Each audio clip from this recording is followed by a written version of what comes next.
If you feel like life is getting louder, faster, and harder to control, you're not imagining it. Attention spans are collapsing, burnout is rising, and more people than ever feel overwhelmed despite having more comfort than any generation before them. In recent global surveys, stress and anxiety have reached record highs, while productivity and life satisfaction continue to fall. Motivation content is everywhere, yet discipline feels rarer than ever. And that contradiction explains something important. Stoicism is about to return, not as a trend, not as a viral aesthetic, but as a necessity. Because 2026 won't reward people who feel inspired. It will reward people who are internally stable. When the world becomes chaotic, philosophies that teach calm always rise. They always have. And they always will. Stoicism doesn't rise during good times. It resurfaces when people lose control. Every major revival followed instability.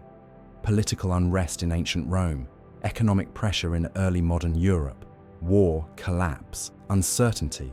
Stoicism didn't emerge to make life comfortable. It emerged to make people resilient. And right now, modern life is quietly eroding resilience. Algorithms decide what you see. Notifications decide when you think. External forces shape your mood more than your own judgment. Most people live reactively, pulled by impulse, outrage, anxiety, and distraction. Stoicism offers something dangerously rare in modern culture: internal authority.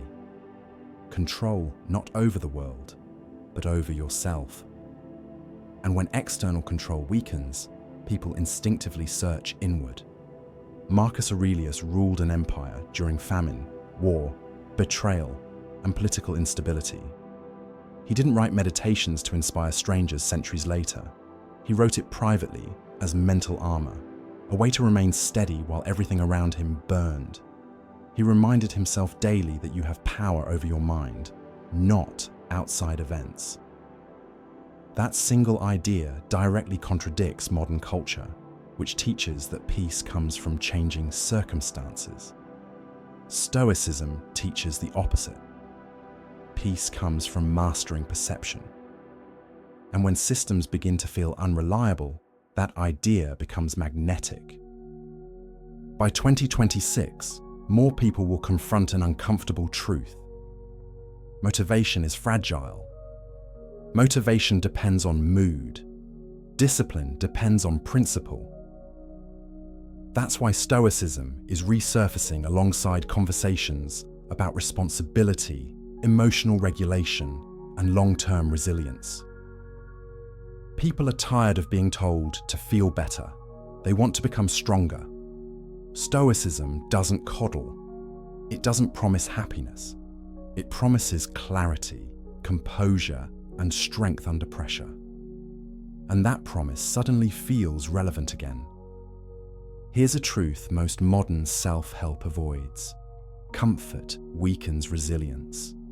Ancient Stoics understood this instinctively. Seneca warned that luxury dulls the mind and makes adversity unbearable. Today, discomfort is optional. Food arrives instantly. Entertainment never ends. Silence is avoided. Yet depression, anxiety, and meaninglessness continue to rise. That contradiction is waking people up. Slowly, people are realizing that endless stimulation isn't freedom, it's dependence. Stoicism offers the antidote: voluntary discomfort, self-restraint, mental sovereignty. We're already seeing early signs of this shift. More people choosing discipline over motivation, more interest in minimalism, digital restraint, and mental toughness, not because it's fashionable, but because excess stopped working. Stoicism fits perfectly into this moment because it doesn't ask you to escape reality. It asks you to face it without flinching, to accept what you cannot control and master what you can. In a culture addicted to reaction, that philosophy becomes quietly revolutionary.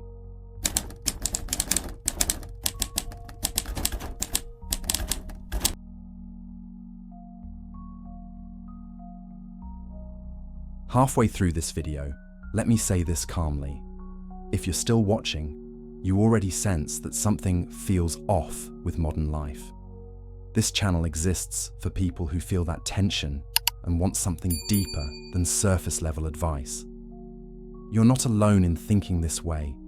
There's a growing community of people who value ancient wisdom over modern noise. If this resonates, you're already part of it.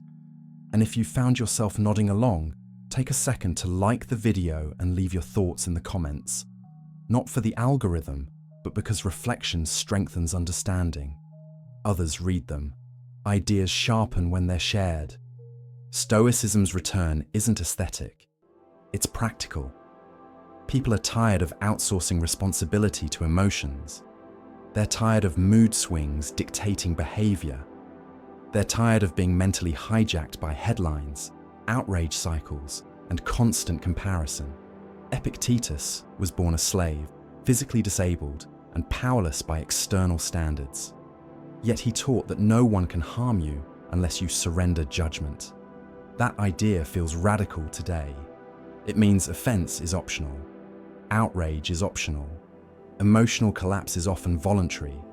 In an era built on reaction, emotional discipline becomes power. By 2026, the people who thrive won't be the loudest. They'll be the calmest. Not because they're passive, but because they're selective. Stoicism trains you to distinguish between what deserves your energy and what drains it.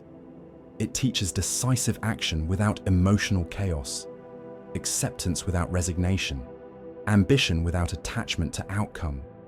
These aren't ancient curiosities. They're survival skills for modern life.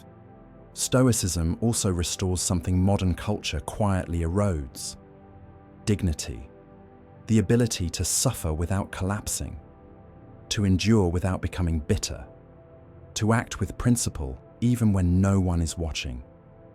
In a world obsessed with comfort, dignity feels almost rebellious.